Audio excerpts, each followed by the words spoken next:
Hey, good morning, class. So today I'm standing in front of my childhood home here in Southern California, continuing on with thinking about the relationship between the places and objects and memories that we have and the documentation of those memories. So today we have read through a couple of readings from Phil Auslander on theater and theater's relationship to documentation, to mediatization, and the live events relationship to the documented, mediatized events, and the tension that exists between those things. So today I wanted to start off with a question for you, which is, why do you go to a live event? Why do you go to a football game? As a college student, why do you go and sit in the cold in this stadium where you can't see things very well when you could just be sitting in your apartment watching the football game on your television set, much more comfortable, and you could actually see it better? What's the value of the live event in that regard? What's the value of going to a concert when you may have the nosebleed seats and you can't even actually see the performer? What is the value of paying $60 to go and sit in a seat and not even see the live performer that you're going to see? Phil Auslander is getting at some of these questions of why we do these things and what the value of the live is in an era of mediatization, in an era where there is an intertwined nature between going to something that's a live event, a synchronous event, and the documents, the mediatized formats that inform that live event. So that's essentially why we're reading this today, because there is this ongoing debate about authenticity, about the live event being more valuable than something that's recorded, something that's documented, and something that's mediatized. And Phil Auslander said this is absolutely a wrong way of thinking about this. Auslander's perspective is that going to a live event has cultural value because of its relationship to documentation, because of its relationship to media events and various media, the ways that these media inform what it means to go to a live event. And so we're constantly trying to separate out being present, being live in the moment, and being documented, documenting things, experiencing things in asynchronous modes like on Facebook, and imagining that things like Facebook are less real because they take place in a synchronous time rather than real time, synchronous time, live, present time. And for Auslander, these two things are not so separate. They're actually deeply, deeply intertwined with each other. So one of the examples that Auslander points to, not in this readings, but in a separate reading that article that he has written, he talks about the Beatles coming to the United States and playing at Shea Stadium in New York. And the Beatles come out on stage, and it's a sold-out crowd at Shea Stadium, and they're screaming so loud for the Beatles that you actually can't even hear the band play. And what he notices on a documentary that he saw of this event is that a lot of the spectators are actually even closing their eyes and covering their ears, totally erasing the band, actually. So what you have is an audience at a live event screaming so loud that you can't hear the Beatles anymore, and you also have them closing their eyes and screaming to the point where they're erasing the band altogether. So what's the value of being there to watch the Beatles when you're not looking at the Beatles and you're not actually even hearing the Beatles?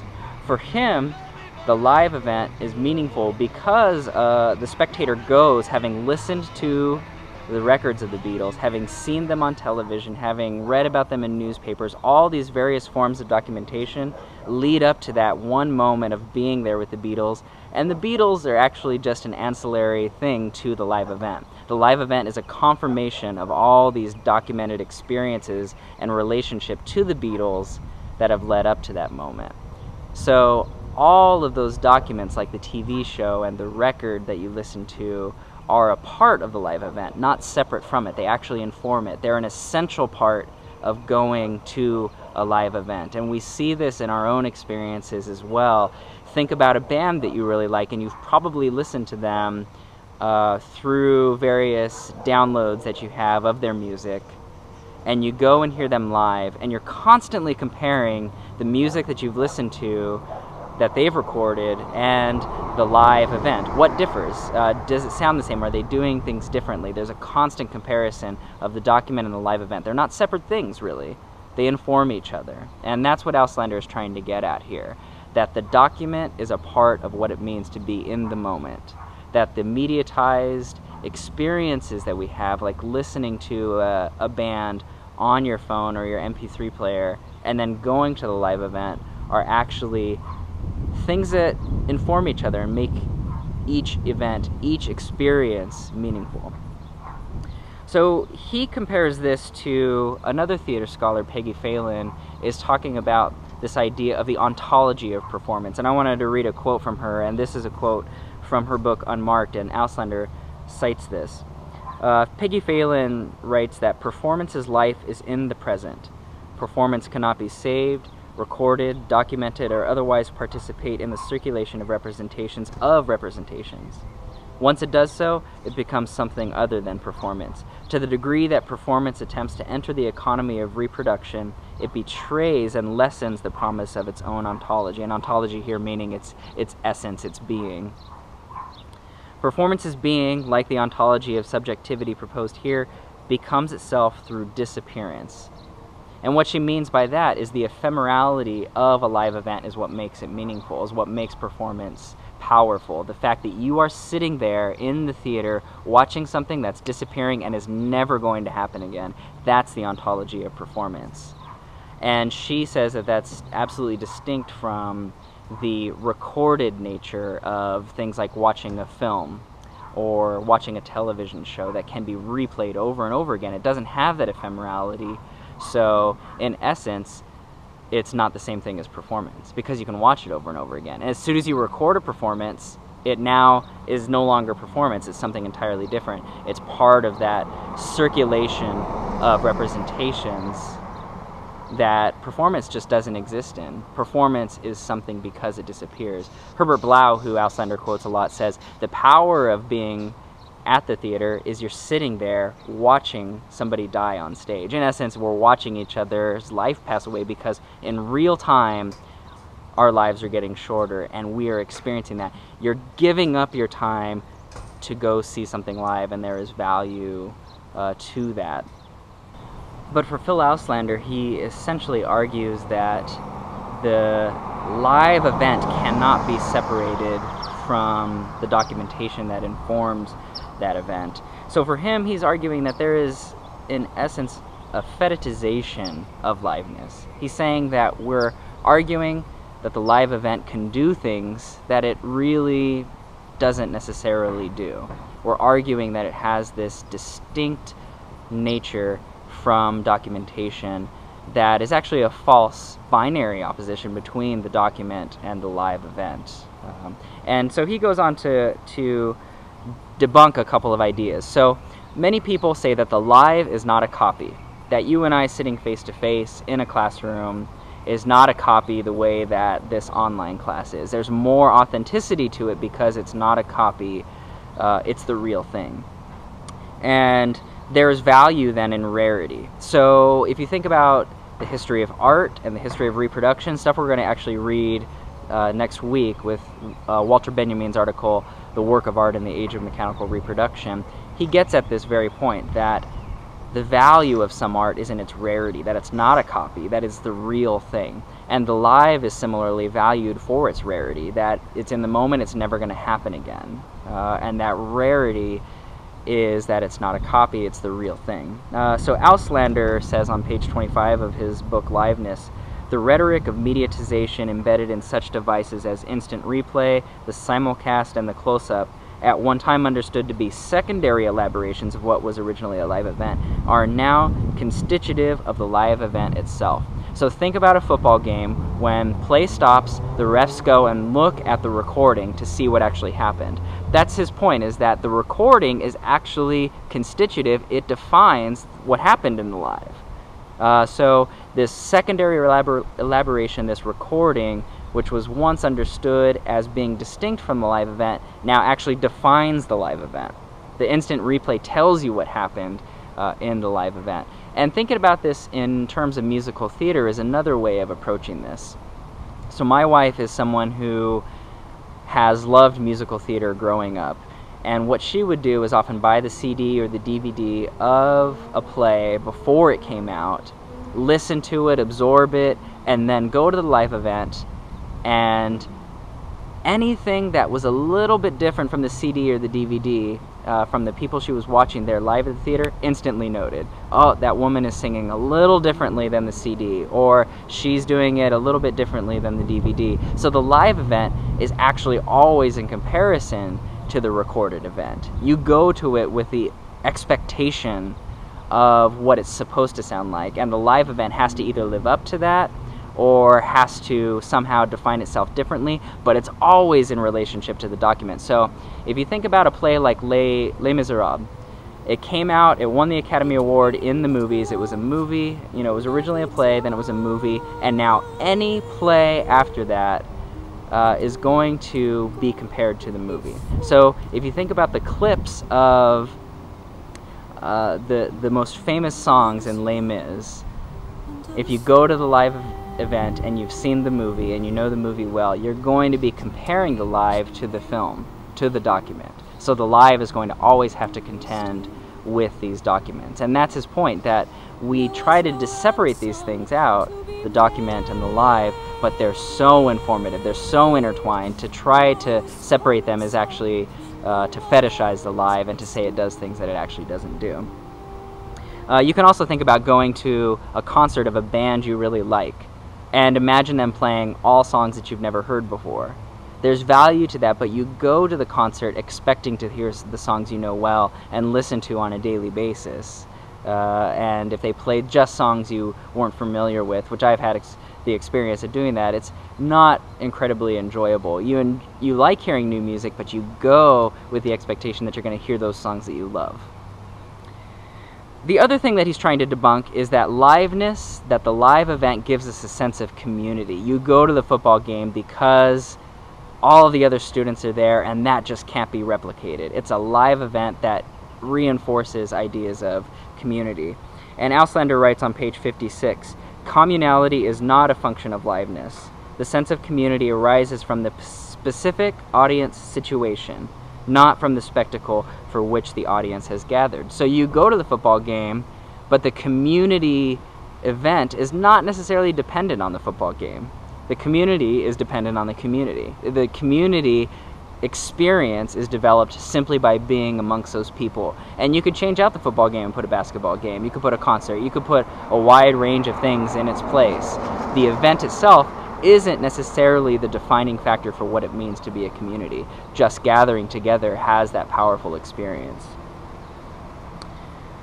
The other thing that he's arguing against is that the live gives us a fuller sensory experience.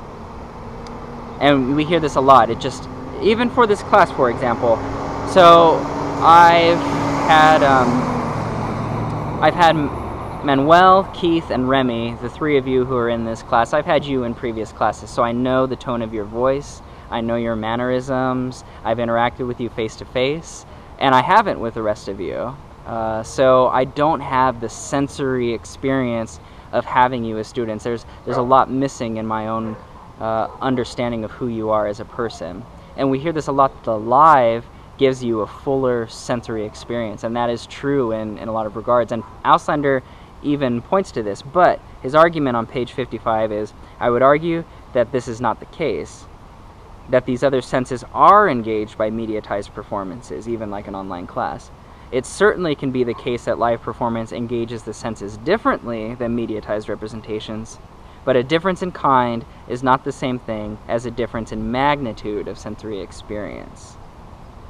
So what he's saying is, yes, it's different.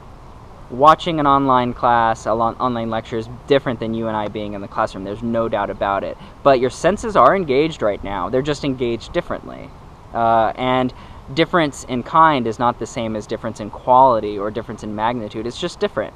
So we can't expect an online class to be the same thing as you and I sitting in the classroom together, and it's foolish to say that this mediatized experience that you're engaging right now is the same as being in the class. It's offering you the same experience. It's not true. It's just a different experience, but it's different in kind, not different in magnitude.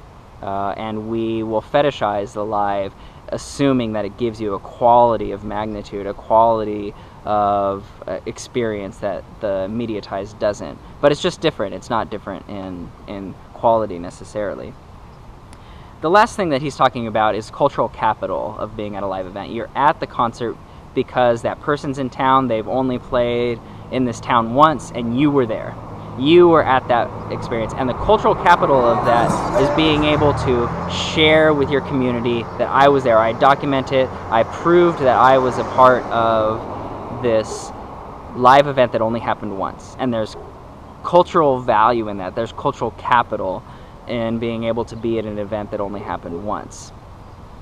And again, this goes back to the idea of rarity and the ephemerality of the live. And his point is, think about Woodstock. You hear about people saying, I was at Woodstock in the 60s. And what he's pointing to is that there were a ton of these music festivals happening all across the country. Why don't you hear about any of these other concerts that happened at the same exact time with the same exact bands? You don't hear about them because they don't carry the same cultural capital as saying, I was at Woodstock. Woodstock has this certain cultural aura to it that the other events don't. And so that cultural capital is often why we value certain things over others. And he points to the fact that if you were at Woodstock, that essentially what that meant for an audience member was you were muddy, you were uncomfortable, you were dehydrated. There were all sorts of really terrible things about being at Woodstock. You never hear about those things because the cultural capital of just saying I was at Woodstock is enough to give the value of actually going through all of those things. And we can recreate the memories of what it meant to be at Woodstock to fit with the cultural expectations of what that meant at the time. So if you think about being at the concert and being in the nosebleed seats, the value of doing that, why people have decided to document the Usher concert, for example, and you don't even see Usher anywhere on stage, you just see lights and explosions, and you hear the music and you can feel the music, and the reason that you document it is to say that you were there. And again, it's the cultural capital, not necessarily the live experience, it's the expectation of being able to share with people, I was there. And that's the value of being at that event. So I'm sending you a link. I'm actually embedding it here, both in the syllabus and here on the front page of Canvas, a link to a short little video called I Forgot My Phone. And this engages in the rhetoric that Phil Auslander is trying to debate against. And what I want you to do, and what I'm going to ask you in the quiz, is to think about how Phil Auslander would respond to I Forgot My Phone. And think about that. How would he argue against what the film is presenting, what the short clip is presenting? So think about the distinction between the live and the document, the live and the mediatized, as it plays out in this short video. And think about how Philip Auslander would respond to this according to all the things that he's done. And this will carry over into next week when we talk about the rise of documentation in public spheres with the rise of personal cameras. So I hope you have a fantastic weekend ahead, and I look forward to the rest of the summer with you. Bye.